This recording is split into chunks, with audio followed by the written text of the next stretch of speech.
Hello friends, ഇന്നത്തെ വീഡിയോയിലുള്ളത് ഒരു chocolate ഫഡ്ജിൻ്റെ റെസിപ്പിയാണ്. വളരെ കുറച്ച് ഇൻഗ്രീഡിയൻസ് കൊണ്ട് സിമ്പിളായിട്ട് ഉണ്ടാക്കിയെടുക്കാൻ പറ്റിയ നല്ല ടേസ്റ്റി ആയിട്ടൊരു ഡെസേർട്ടാണിത്. ഇടയ്ക്ക് കുട്ടികൾക്ക് ഉണ്ടാക്കി കൊടുക്കുകയാണെങ്കിൽ അവർ ഹാപ്പിയാകും. ഞാൻ Lisha, welcome to my channel the coffee mark. അപ്പോൾ നമ്മുടെ ചോക്ലേറ്റ് ഫഡ്ജ് ഉണ്ടാക്കുന്നതിനകത്ത് കുറച്ച് നട്ട്സ് ഡ്രൈ റോസ്റ്റ് ചെയ്തെടുക്കണം. ഒരു പാനിലേക്ക് അളവ് കപ്പിന് 1/4 കപ്പ് ക്യാഷ് നട്ട്സ്, 1/4 കപ്പ് ബദാം,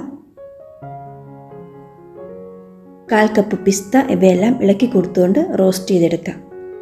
തീ ഒരു മീഡിയത്തിൽ വെച്ചാൽ മതി കേട്ടോ, ഒത്തിരി മൂത്ത് പോകണ്ട, നന്നായി ചൂടായി വന്നാൽ മതി. നട്ട്സ് നിങ്ങളുടെ ഇഷ്ടത്തിന് എടുക്കാം കേട്ടോ, വേണമെങ്കിൽ വാൾനട്ട്സൊക്കെ എടുക്കാം. അതുപോലെ തന്നെ ഇതിന് പ്രത്യേകിച്ച് അളവൊന്നുമില്ല, നിങ്ങളുടെ താല്പര്യാനുസരണം കൂട്ടുകയും കുറയ്ക്കുകയും ചെയ്യാം. ഇപ്പോൾ നട്ട്സൊക്കെ നന്നായി റോസ്റ്റായി വന്നിട്ടുണ്ട്, തീയിൽ നിന്ന് മാറ്റാം. ഒന്ന് തണുത്തതിന് ശേഷം ചെറിയ കഷ്ണങ്ങളായി കട്ട് ചെയ്തെടുക്കണം. നട്ട്സ് ഒത്തിരി പൊടിയായി പോകണ്ട, ഫഡ്ജിൽ കടിക്കാൻ കിട്ടണം. മിക്സിയിൽ ക്രഷ് ചെയ്തെടുക്കുമ്പോൾ കൂടുതൽ പൊടിഞ്ഞു പോകാൻ സാധ്യതയുണ്ട്, അതുകൊണ്ട് ഇങ്ങനെ കത്തിക്ക് കട്ട് ചെയ്തെടുക്കുന്നതായിരിക്കും നല്ലത്. ഇതിനി മാറ്റിവെക്കാം. ഇനി നമുക്ക് ഫഡ്ജ് ഉണ്ടാക്കുന്നതിനായി ചോക്ലേറ്റും മറ്റും മെൽറ്റാക്കി എടുക്കണം. അതിനൊരു പാത്രത്തിൽ ഞാനിവിടെ വെള്ളം തിളപ്പിച്ചെടുത്തിട്ടുണ്ട്. വെള്ളം തിളച്ച് വരുമ്പോൾ തീ ലോയിലേക്ക് മാറ്റിയിട്ട് ഒരു ബൗളിൽ മെൽറ്റ് ചെയ്യാനുള്ള ചോക്ലേറ്റ് വെച്ച് കൊടുക്കാം.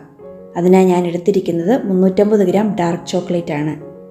ഇതിൻ്റെ കൂടെ 1.5 table spoon butter, 275 gram condensed milk. ഞാൻ മിൽക്ക് മെയ്ഡാണ് എടുത്തിരിക്കുന്നത്. ഇതിനി ഇടയ്ക്കിടയ്ക്ക് ഇളക്കി കൊടുത്തുകൊണ്ട് ചോക്ലേറ്റ് മെൽറ്റാക്കി എടുക്കാം. നമ്മളെപ്പോഴും ചോക്ലേറ്റ് മെൽറ്റാക്കുമ്പോൾ ഇങ്ങനെ ഡബിൾ ബോയിൽ മെത്തേഡിൽ ചെയ്യണം, അല്ലെങ്കിൽ ഡയറക്റ്റ് തീയിൽ വെച്ചാൽ കരിഞ്ഞു പോകാൻ സാധ്യതയുണ്ട്. ഇപ്പോൾ ചോക്ലേറ്റ് നന്നായി മെൽറ്റായി വന്നിട്ടുണ്ട്. ഇനി നമുക്കിതിലേക്ക് നേരത്തെ കട്ട് ചെയ്ത് വെച്ചിരിക്കുന്ന നട്ട്സ് ചേർത്ത് കൊടുക്കണം. ഇതിൻ്റെ കൂടെ ഒരു 1/4 കപ്പ് ഉണക്കമുന്തിരിയും കൂടി ചേർക്കാം. ഇനി ഇവ നന്നായി ഒന്ന് ഇളക്കി യോജിപ്പിച്ചെടുക്കണം. നന്നായി മിക്സ് ചെയ്തതിന് ശേഷം സെറ്റായി കിട്ടുന്നതിന് വേണ്ടി ഒരു ട്രേയിലേക്ക് ഒഴിച്ചു കൊടുക്കാം. ഞാനിവിടെ 6 ഇഞ്ചിൻ്റെ സ്ക്വയർ ഷേപ്പുള്ള ഒരു ബേക്കിംഗ് പാനാണ് എടുത്തിരിക്കുന്നത്.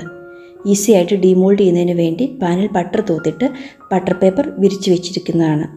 നിങ്ങളുടെ കയ്യിൽ ഗ്ലാസ് ട്രേ ഉണ്ടെങ്കിൽ അതെടുത്താലും മതി കേട്ടോ. ഇനി ഇത് നിരത്തി ലെവലാക്കി എടുക്കാം. എന്നിട്ടിത് ചൂടാറി സെറ്റാവുന്നതിന് വേണ്ടി വെയിറ്റ് ചെയ്യാം. ഒരു 3-4 മണിക്കൂർ കഴിയുമ്പോൾ നന്നായി സെറ്റായി കിട്ടും. വേണമെങ്കിൽ ഒന്ന് ഫ്രിഡ്ജിൽ വെച്ച് സെറ്റാക്കി എടുക്കാം കേട്ടോ. ഫ്രിഡ്ജിൽ വെക്കുകയാണെങ്കിൽ കട്ട് ചെയ്യുന്നതിന് 1/2 മണിക്കൂർ മുന്നേ പുറത്തെടുത്ത് വെക്കണം.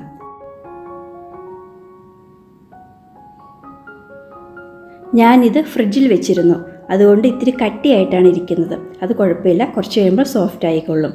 ഇത് കട്ട് ചെയ്തിട്ട് എയർ ടൈറ്റ് ആയിട്ടുള്ള കണ്ടെയ്നറിൽ ഫ്രിഡ്ജിൽ സൂക്ഷിച്ചാൽ 1.5 ആഴ്ചയോളം കേടുകൂടാതിരിക്കും. അപ്പോൾ നിങ്ങളൊന്ന് ട്രൈ ചെയ്ത് നോക്കുക. സിമ്പിളല്ലേ, വളരെ ടേസ്റ്റിയുമാണ്. നിങ്ങളെല്ലാവർക്കും ഈ റെസിപ്പി ഇഷ്ടപ്പെട്ടെന്ന് വിചാരിക്കുന്നു. റെസിപ്പി ഇഷ്ടപ്പെട്ടെങ്കിൽ ലൈക്ക് ചെയ്യാനും നിങ്ങളുടെ ഫ്രണ്ട്സിനും ഫാമിലിക്കും ഷെയർ ചെയ്യാനും മറക്കല്ലേ. അതുപോലെ തന്നെ നിങ്ങൾ ഈ ചാനൽ സബ്സ്ക്രൈബ് ചെയ്തിട്ടില്ലെങ്കിൽ ഒന്ന് സബ്സ്ക്രൈബ് ചെയ്ത് തന്നെ സപ്പോർട്ട് ചെയ്യുക. അപ്പോൾ നമുക്ക് മറ്റൊരു നല്ല റെസിപ്പിയുമായി വീണ്ടും കാണാം. Thank you.